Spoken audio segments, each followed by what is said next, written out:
Matapos ang halos isang linggong paghahanap, natagpo ang patay ang isang babaeng menor de edad sa San Jose del Monte, Bulacan. Ang kanyang bangkay nakita sa loob ng isang maletang palutang-lutang sa ilog. May unang balita, si Bea Pinlac.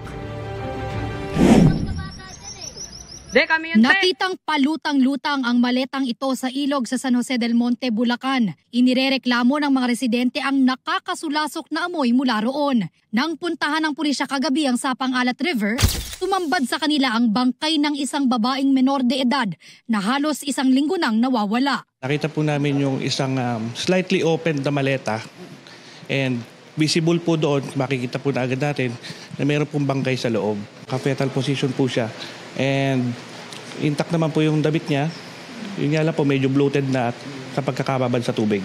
May mga sugat din daw sa katawan ang biktima. Tinitingnan din ng pulisya kung inanod lang ang maleta patungo sa bahagi ng ilog na sakop ng Bulacan. Sa sunod naman ng ulan, dahil ilog ngayon, hindi natin masasabi kung inanod ba, pero may possibility na doon din talaga. Ayon sa pamilya ng biktima, nagpaalam ang babae na pupunta sa bahay ng kaibigan niya gabi noong February 7. Tawag po ng tawag yung last niya pong kausap na kaibigan niya na pinipilit po siyang sunduin daw po yung kaibigan niya kasi binubugbog daw po ng asawa.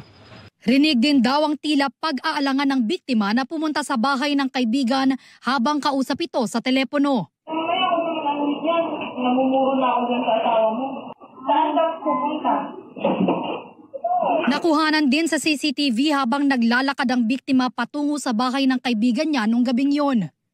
Mula noon, hindi na po siya nagparamdam. Wala na rin po yung account niya, di na makontak yung cellphone niya. Sunod na raw nilang nakita ang kaanak na wala ng buhay at nakasilid sa maleta. Sobrang grabe. Nakita ko yung itsura ng katawan ng kapatid ko. May butas din eh. Tapos yung mukha niya. Hindi ko na siya makilala.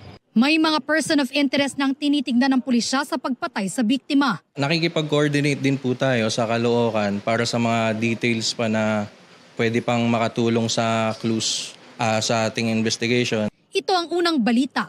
Bea Pinlac para sa GMA Integrated News. Gusto mo bang mauna sa mga balita?